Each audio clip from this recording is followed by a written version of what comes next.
ഈശ്വര, ഇവർക്ക് ചായക്കും കഴിക്കാനുള്ള കാര്യങ്ങൾക്കും ഞാനിനി എന്ത് ചെയ്യും? സന്ദീപേട്ടന്റെ വീട്ടിൽ ചോദിച്ചാ അമ്മ അറിഞ്ഞാൽ അത് പ്രശ്നമാവോ? ഇവിടെ ഒരു ചായ തിളപ്പിക്കാനുള്ള സൗകര്യമെങ്കിലും ഉണ്ടായാൽ മതിയായിരുന്നു. ഇവരെ ഇങ്ങോട്ട് പറഞ്ഞു വിട്ടപ്പോ സന്ദീപേട്ടൻ എന്താ അതേക്കുറിച്ചൊന്നും ചിന്തിക്കാഞ്ഞത്? സുഷമ ചേച്ചിയോട് ഇവർക്ക് ചായ ഉണ്ടാക്കാൻ പറയാം. അതോ സന്ദീപേട്ടൻ അതിനുള്ള ഏർപ്പാട് ചെയ്തിട്ടുണ്ടാവോ? ഞാൻ അവിടെ ചെന്ന് സുഷമ ചേച്ചിയോട് ചായ ഉണ്ടാക്കാൻ പറയുന്നത് അമ്മ അറിയാതിരുന്നാ മതിയായിരുന്നു.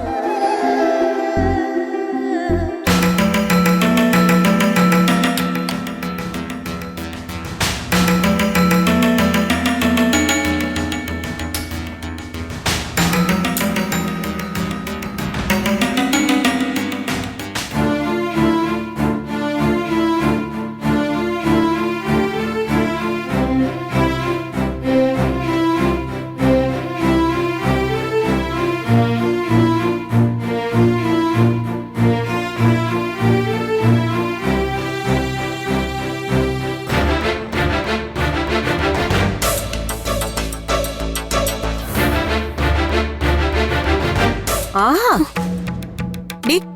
നിന്നോട് ഇങ്ങോട്ട് വരരുതെന്ന് പറഞ്ഞിട്ടുള്ളല്ലേ, പിന്നെ എന്തിനാ നീ ഇങ്ങോട്ട് വന്നേ? ഓ അത് ശരി, അപ്പൊ ഇത് പതിവാക്കാനാണല്ലേ ഉദ്ദേശം?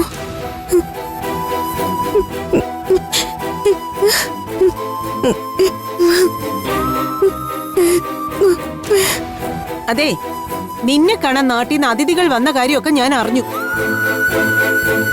അവർക്ക് വേണ്ടി ചായയും പലഹാരങ്ങളും ഇരക്കാൻ വേണ്ടിയായിരിക്കും നീ പാത്തും പതുങ്ങി ഇപ്പൊ ഇങ്ങോട്ട് വന്നത്.